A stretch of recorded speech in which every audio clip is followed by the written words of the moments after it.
స్తుతించాడు. కారణం ఆయనే విఘ్నేశ్వరుడు, ఆయనే సమస్తం కనుక.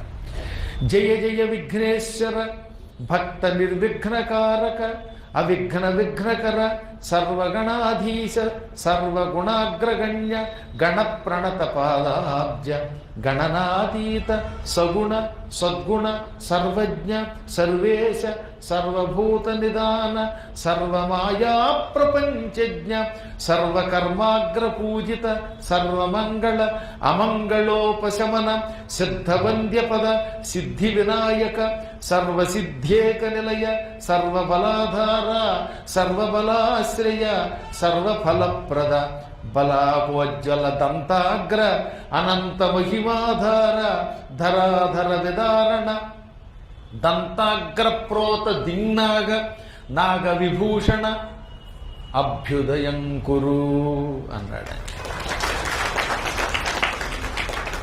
అన్నిటికంటే దంతాగ్ర ప్రోత దింనాగట.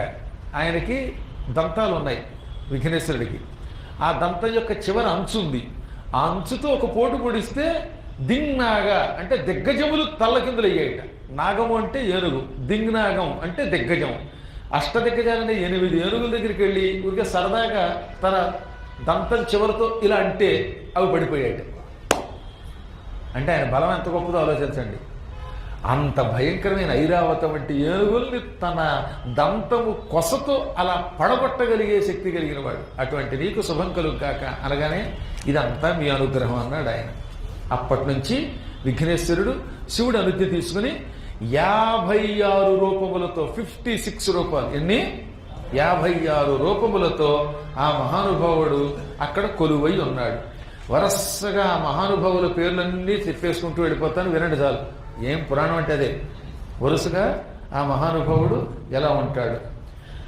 దుర్గా వినాయకుడు, అర్క వినాయకుడు, భీమచండీ వినాయకుడు, దేహళీ వినాయకుడు, ఉద్దండ వినాయకుడు, పాశపాణి వినాయకుడు, కర్వ వినాయకుడు, సిద్ధి వినాయకుడు, లంబోదర వినాయకుడు, కోటదంత వినాయకుడు, ఈశాన దిగ్భాగ నిష్ఠిత కాలకంఠ వినాయకుడు, శాలకటంకట వినాయకుడు, దేహళీ వినాయకుడు, కూష్మాండ వినాయకుడు, ఉద్దండ విఘ్నేశ్వరుడు, ముండ వినాయకుడు, పాశపాణి వికటదంత వినాయకుడు, రాజపుత్ర వినాయకుడు, ప్రణవ వినాయకుడు, లంబోదర వినాయకుడు, వక్రతుండ వినాయకుడు, కోటదంత వినాయకుడు, ఏకకీశాన దిగ్భాగ కవిసింహద్వపత్రిముఖ వినాయకుడు, పంచాస్య వినాయకుడు, డుంఠి విఘ్నేశ్వరుడు, హేరంబ విఘ్నేశ్వరుడు, చింతామణి వినాయకుడు, ఏరంబ వినాయకుడు, సింహతుండ వినాయకుడు, కూడితాక్ష వినాయకుడు, క్షిప్రప్రసాద వినాయకుడు.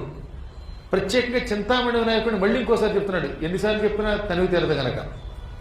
మీరు చాలాసార్లు చూస్తూనే ఉన్నాడుగా చింతామణి వినాయకుడిలో ఉన్నటువంటి ఆ స్వామి చేత ఆ స్వామికి నా చేత స్వయంగా ఎన్నోసార్లు అభిషేకం చేయించారు. అక్కడ కూడా పురాణం చెప్పుకున్నాం ఒకప్పుడు. చింతామణి వినాయకుడు, దంతహస్త వినాయకుడు, పిచండిల వినాయకుడు, ఉద్దండముండ వినాయకుడు, స్థూలదంత వినాయకుడు, కలిప్రియ వినాయకుడు, చతుర్దంత వినాయకుడు, ద్వితుండ వినాయకుడు, జ్యేష్ఠ వినాయకుడు, దంతి వినాయకుడు, కాల వినాయకుడు, నాగ వినాయకుడు. ఆ తరువాత సృష్టి వినాయకుడు, యక్ష వినాయకుడు, గజకర్ణ వినాయకుడు, చిత్రఘంట వినాయకుడు, స్థూలజంగ వినాయకుడు, జ్ఞాన వినాయకుడు, ద్వార వినాయకుడు, అవిముక్త వినాయకుడు. ఈ విధంగా 56 వినాయకులు కాశీక్షేత్రంలో ఉన్నారు. ఒకడే వినాయకుడు ఇన్ని రూపములతో కొలువై ఉన్నాడు. అన్ని ప్రాంతాలని రక్షిస్తూ ఉంటాడు ఆయన.